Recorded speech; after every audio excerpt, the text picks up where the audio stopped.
Mic पे सबसे पहले तो जितने भी बड़े बुजुर्ग हैं उन सबको मेरा नमस्कार, और मेरे छोटे भाइयों और जो मेरे साथी हैं उनको मेरा ढेर सारा प्यार। मुझे हमारे जो भारतीय कबड्डी संघ के अध्यक्ष हैं श्री तेजस्वी जी गहलोत, उन्होंने कॉल किया कि अपने जो महिपाल जी, मैं इनसे काफ़ी बार मिल चुका हूँ। महिपाल जी वहाँ गहलोत साहब के पास बैठे रहते थे और कई बार मुलाकात होती थी। तो उन्होंने बोला कि महिपाल जी एक ऐसे ऐसे एकेडमी का ओपनिंग करना चाहते थे। मैंने बोला कहाँ पे? वो बोले सुमेरपुर में। मैंने बोला ये कहाँ पे, क्योंकि मैंने सुना नहीं। वैसे मैं बता दूं कि मैं नाम से हरियाणा से हूँ। मैं अपना पहला नेशनल भी राजस्थान से खेला था, पहली बार अपने देश के लिए भी राजस्थान से खेला था, और जितने भी अवार्ड मिले हैं वो राजस्थान की तरफ से खेलने से मिले हैं। मैं आज भारतीय कबड्डी टीम का कप्तान हूँ और अर्जुन अवार्डी खिलाड़ी हूँ, सब राजस्थान की तरफ से। और जल्दी मैं यहीं पे जयपुर में निवास करने वाला हूँ, क्योंकि मुझे लगता है कि जयपुर में ये नाम की संख्या नहीं है कि हमारे जयपुर इतना बड़ा है, यहाँ पे खिलाड़ी भी उतनी बड़ी संख्या में निकल सकते हैं। मैंने इसलिए यहाँ आने का इतनी जल्दी में हामी इसलिए बोली क्योंकि मेरे घर से 12 घंटे लगते हैं यहाँ तक, क्योंकि मुझे लगा कि हाँ ऐसी जगह पे ज़रूर जाना चाहिए, क्योंकि जहाँ पे फैसिलिटीज होती ना तो वहाँ पे इतनी कोशिश करने की ज़रूरत नहीं होती, लेकिन जहाँ पे ऐसी छोटी सी शुरुआत होती है ना वहाँ पे हमारी ज़रूरत सबसे ज़्यादा होती है। क्योंकि जैसे एसडीएम साहब ने बोला कि जो स्टार्टिंग की जो सुविधा होती है ना, वो चाहे भले एक तिनका ज़रूरी हो, वही होती है और वो काफ़ी होती है। ये सिर्फ एक साइकोलॉजिकल फैक्ट होता है कि हमारे पास इतनी फैसिलिटी नहीं है। हम ओलंपिक में गोल्ड आप टीवी पे देखते हैं, लोगों को देख के रोंगटे खड़े हो जाते होंगे। हमारे तो हो जाती है जब हमारे देश का कोई खिलाड़ी, जब हमारा राष्ट्रीय गान चलता है ना कहीं भी किसी भी इंटरनेशनल कंपटीशन में। अभी ओलंपिक देख रहे होगे आप, 2-4 दिन पहले ही सब कुछ बंद हुआ है। एक मेडल पे पूरा देश एक साथ खड़ा हो जाता है। तो सिर्फ देखने के लिए नहीं होती, उससे कुछ सीखना भी होता है। ये तो बहुत ज़्यादा फैसिलिटीज आप सबके लिए, हम यहाँ पे आए हुए हैं, हम आगे भी आएंगे, आप सबका सहयोग भी किया जाएगा। गवर्नमेंट आपके साथ बैठी है, लेकिन आपको पहचानना ये कि आपको करना क्या है। इतनी सुविधाएं बहुत ज़्यादा हैं। मैं जब बहुत छोटा था मेरे माता पिता की डेथ हो गई थी, मेरे पास ये भी नहीं था कि कल पढ़ाई कैसे होगी, मैंने अपनी पढ़ाई छोड़ दी थी। आप सभी अगर मेरी लाइफ स्टोरी देखेंगे तो आपको पता चल जाएगा। ये नहीं कि मैं अपनी तारीफ करने के लिए बोल रहा हूँ, एक सच्चाई है। आज मैं यहाँ खड़ा हूँ, आप सबको मोटिवेट कर रहा हूँ, आप भी कर सकते हैं। मैंने स्कूल में, प्राइवेट स्कूल में बच्चों को पढ़ाया है अपने खर्चा चलाने के लिए, अपना घर चलाने के लिए। 12वीं क्लास में पढ़ाई छोड़नी पड़ी थी। मेरी सिस्टर थी, उनके हस्बैंड वो फैमिली में झगड़े होते रहते गांव में ज़मीन को लेकर, उनको जेल हो गई। मेरी सिस्टर भी मेरे घर आके रहने लगी थी, उनके 2 छोटे छोटे बच्चे थे। मेरी भांजी नर्सरी क्लास में थी, अपनी पढ़ाई छोड़ी, प्राइवेट स्कूल में बच्चों को पढ़ाया, खेती बाड़ी करता था, सुबह 2:30 बजे उठता था अपनी प्रैक्टिस करने के लिए, 6:30-7 बजे तक प्रैक्टिस करता, फिर प्राइवेट स्कूल में बच्चों को पढ़ाने जाता, 2:30-3 बजे आता था स्कूल से। वही ब्रेकफास्ट, ये ब्रेकफास्ट अभी बोलते हैं, वो लंच ब्रेकफास्ट वही होता था मेरा। फिर खेत में काम करता, कपास का पता होगा ना, बाड़ी वगैरह, मैं 2-2, 3-3 एकड़ अकेला बोता था, अकेला नवाता था उसको, धान वगैरह, गेहूँ वगैरह, खेती भी करता। शाम को फिर 4:30 बजे प्रैक्टिस पे, 8 बजे वापस। और तकरीबन 2 साल मेरी ज़िंदगी में ऐसे रहे, मैंने रात को खाना खा के भी प्रैक्टिस की। गली में चेयर रख ली, उसके साथ 500 किक मार दी, उसको 1000 मार दी, 2000 भी मार दी। पागलपंथी ज़रूरी होती है, ये किताबों में नहीं लिखा होता। ये किताबों में पढ़ने के लिए नहीं गए कि आपने एक लाइन पढ़ी और उसको 1-2 मिनट के लिए अच्छी लगी फिर भूल गए उसको। ये ज़िंदगी की सच्चाई है। आप हर चीज़ कर सकते हैं। अगर आप कुछ नहीं करते तो आप एक बहाना ढूंढ लेते, मेरे पास फैसिलिटी नहीं थी, घर में पैसे नहीं थे, या माँ बाप सपोर्ट नहीं कर रहे, मुझे अच्छी कोचिंग नहीं मिल रही, या मेरे अंदर ये एबिलिटी नहीं है, मेरा शरीर कमज़ोर है, तगड़ा है। ये सब एक एक्सक्यूज़ होता है। इस पर्दे को हटाइए अपनी आंखों के आगे से। आप अपनी लाइफ में सब कुछ कर सकते हैं। जब मैं यहाँ पे खड़ा हो सकता हूँ बिना किसी सहयोग के, बिना एक पैसे के, अगले दिन के लिए सोचना पड़ता था मेरे भांजा भांजे की फीस कहाँ से लाऊंगा, और आज मैं यहाँ पे हूँ। मेरा भांजा हरियाणा सीनियर नेशनल खेल चुका है, अभी प्रो कबड्डी लीग खेलेगा। मेरी भांजी जूनियर एशिया चैंपियन है 17 साल की उम्र में बॉक्सिंग में। और उसको ओलंपिक गोल्ड कोस्ट ने स्पॉन्सर कर रखा है। मंथली 40,000 रुपये देते हैं, उसका सब कुछ खर्चा भाई। आप सब ये कर सकते हैं।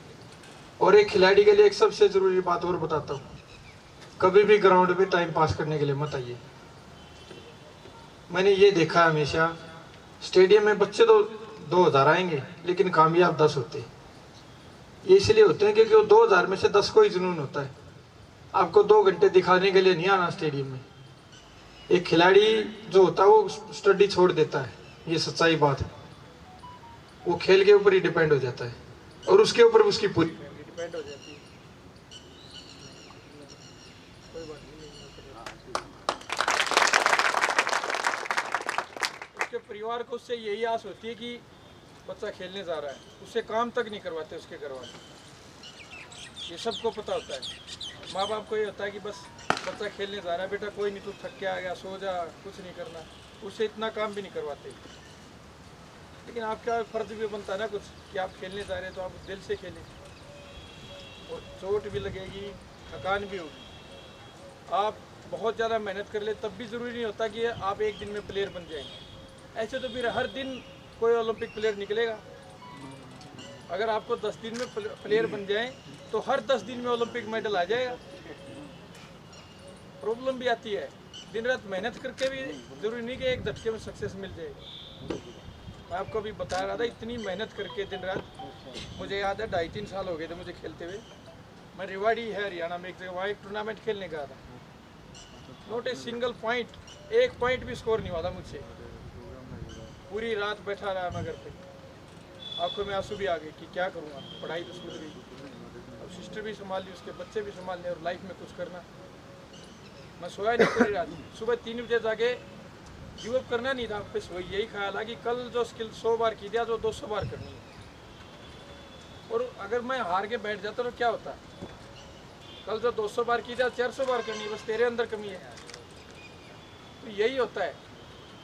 कई बच्चे ऐसे भी हैं जो बहुत ज़्यादा मेहनत करते हैं लेकिन उनकी शिकायत रहती है कि मुझे सक्सेस नहीं मिली, तो फिर वो गिव अप कर देते हैं कि 6 महीने आपने मेहनत की, 6 महीने बाद आप प्लेयर नहीं बने तो छोड़ देते।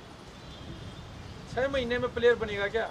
एक प्लेयर का आप अगर टाइम पीरियड देखते हो ना, कोई भी एक मेडल, बड़े लेवल पर मेडल देखो तो उसकी पता नहीं तैयारी कितनी लंबी होती है, क्या क्या त्यागना पड़ता है। तो प्लीज़ ये एक्सक्यूजेज हैं।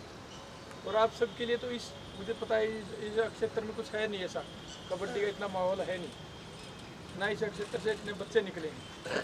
तो आप खुद निकले ना, अभी आपके लिए एक पहल तो स्टार्ट हो गई है। मैं चाहता हूँ अगली स्टेट चैम्पियनशिप में सुमेरपुर के कम से कम 10-12 खिलाड़ी ऐसे होने चाहिए जिनको मुझे खुद देख के लगे कि ये नेशनल टीम में जाने चाहिए। अभी आपके ऊपर डिपेंड है,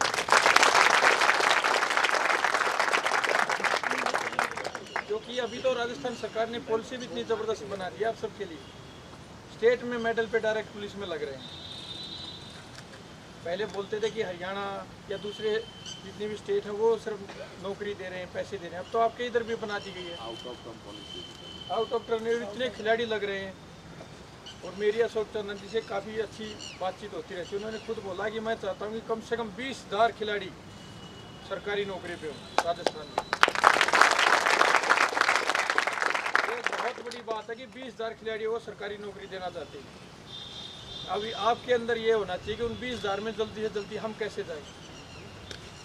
हर स्टेट मेडलिस्ट को नौकरी है, नेशनल में जाओगे तो भी नौकरी है, और बिना किसी फॉर्म के आउट ऑफ टर्न पॉलिसी है। आपको परेशान नहीं होना पड़ेगा, डायरेक्ट सिलेक्शन। और इंडिया में हर खेल की लीग चल रही है, कबड्डी नहीं, आप कोई भी खेल खेलो, सबकी लीग चल रही है, सबकी प्रोफेशनल लीग हो रही है। तो आप पैसे की भी दिक्कत नहीं है अब तो। पहले तो बोलते थे कि ये गाँव के खेल, अब ये गाँव के खेल नहीं रहे, अभी वो काफ़ी बड़े लेवल पे हो गई।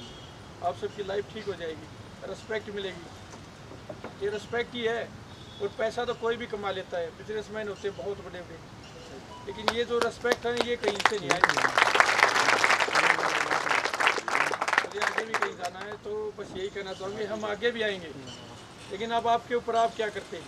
एक तो इस अकेडमी में आएँ, प्रैक्टिस करें, दूसरे साथियों को भी बताएं। ये बात बहुत लंबी जानी चाहिए।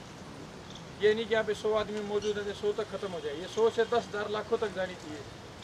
क्योंकि इस क्षेत्र में आप इतनी मेहनत कीजिए आके कि यहाँ पे खुद इसी ग्राउंड पे स्टेट चैंपियनशिप हो, तभी हम मानेंगे कि हाँ सुमेरपुर ने कुछ तरक्की की है। मैं चाहूँगा कि मैं खुद 1-2 साल में यहाँ स्टेट चैंपियनशिप में आऊँ, कि यहाँ कबड्डी की या आपके क्रिकेट की कोई स्टेट चैंपियनशिप हो रही है, तभी तरक्की होगी। क्योंकि एकेडमी की और सरकार जो है और हम कोशिश कर सकते हैं, लेकिन अमल में आपको लाना है। खेलना आपको, मेहनत आपको करनी है। जैसे कोच बाहर बैठ सकता है, अंदर तो खिलाड़ियों को खेलना है, वैसे ही मेहनत तो आप सबको करनी है।